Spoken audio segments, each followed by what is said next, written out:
Okay, let's try something different.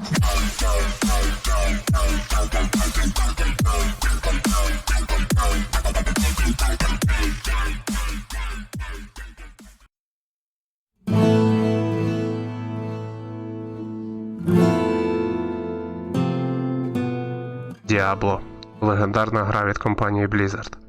Кількість часу кожен любитель RPG в цій грі потратив на дослідження та викурювання демонів з Трістраму, безкінченних походів на Бала та великі портали, де ми, герої Санктуарія, рятували світ від світла та темряви. Нещодавно команда Blizzard провела ранню бету Diablo 4, де нам дали можливість пройти весь пролог та перший акт трьома героями на вибір – це Асасін або вбивця, Варвар та Чаклун. Мені пощастило пограти годинок 4-5 і я хочу поділитися своїм коротким враженням, а також зробити висновок про бету в цілому. Перше, що сподобалось, це графіка. Гра дійсно круто намальована, хоча в 2023-му мало кого здивуєш класною графікою. Але дивитися на ефекти страти ворогів саме задоволення. Порівнюючи з тим же Diablo 3, де весь монітор миготів від активації скілів, тут все спрощено і можна бачити анімацію нанесення ударів без особливої напруги для очей. Друге, що припало до душі, це музичний супровід. Звуки готичного середньовіччя, в центрі якого є церква та віра, насправді радують вухо. Також плюси можна записати повернення гри до темної фентезі часів Diablo 2. Реально, перша згадка про лід матір'ю ненависті в Diablo 4 є досить кровавою і моторошною, а людські трупи валяються на кожному кроці.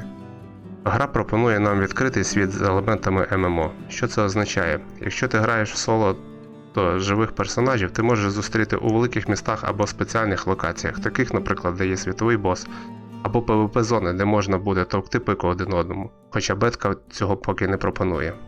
Що стосується сюжетки, то поки висновок говорити зарано, так як одного акту для цього не вистачає.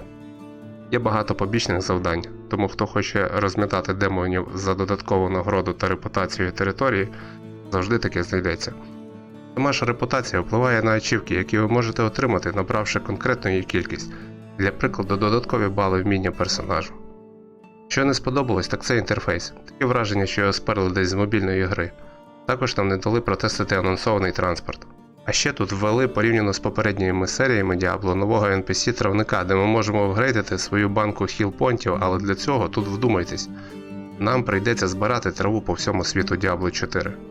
Не буду братися відповідати, чи саме цього ми чекали 10 років, але дивлячись на ціну в 2500 гривень, так взагалі можна задуматись, чи варто її купувати. Тут, думаю, кожен має подумати сам.